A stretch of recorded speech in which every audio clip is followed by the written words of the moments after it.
Let's start off with the big summit President Obama had this week. He invited a lot of Muslim groups to the White House to say terrorism has nothing to do with Islam, to which they said, then why are we here? Why didn't you invite a bunch of Presbyterians?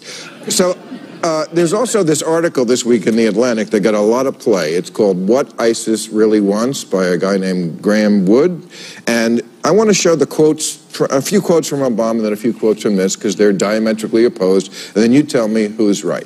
Obama, some of the things he said were, no religion is responsible for terrorism, people are responsible for violence and terrorism. That sounds a lot like the NRA slogan, by the way. Yeah. Okay. Guns don't kill people. Okay. People kill. He also said the notion that the West is at war with Islam is an ugly lie, even though he's dropping bombs at them all the time. Now, here's from The Atlantic. This is from Graham Wood. He said, the reality is that the Islamic State is Islamic. Yes, it is attracted psychopaths, but the religion preached by its most ardent followers derives from coherent and even learned interpretations of Islam.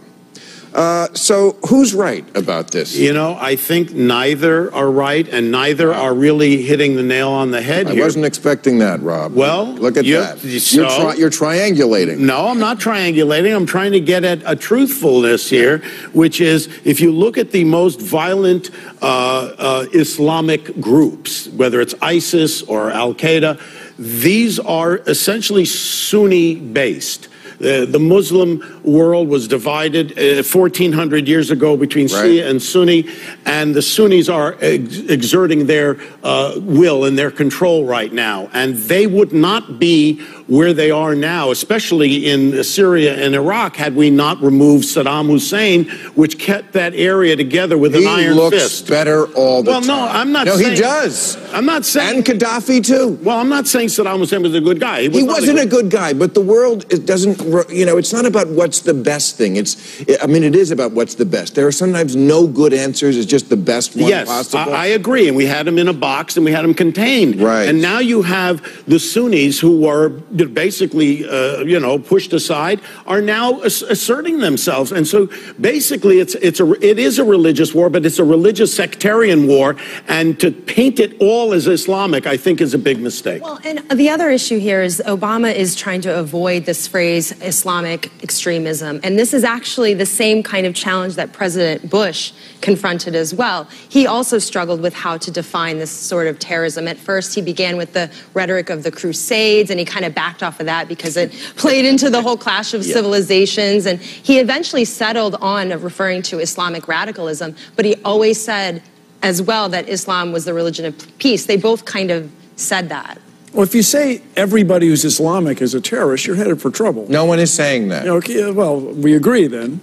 By the way... But no one is saying that. What we got from that article, I think, is he kind of recommended containing things, right? I don't know that you can contain at this point. Well, you need to bring the world together to decide what are we going to fight for.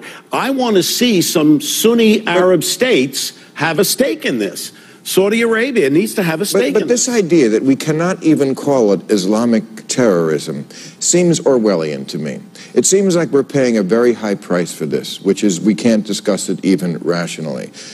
Can't we at least say that there are a number of factors that are involved, and the religion is certainly one of them? Absolutely. This idea, he presented this idea that, well, it's poverty and education. It is poverty and education also. But why are they impoverished and uneducated? It's mostly because of the religion. That's mostly why. The UN did a study in 2002. They found out that only 300 books had been translated into Arabic that year. In madrasas, they only teach one book. I don't have to tell you which one. What do you think about pumping the internet?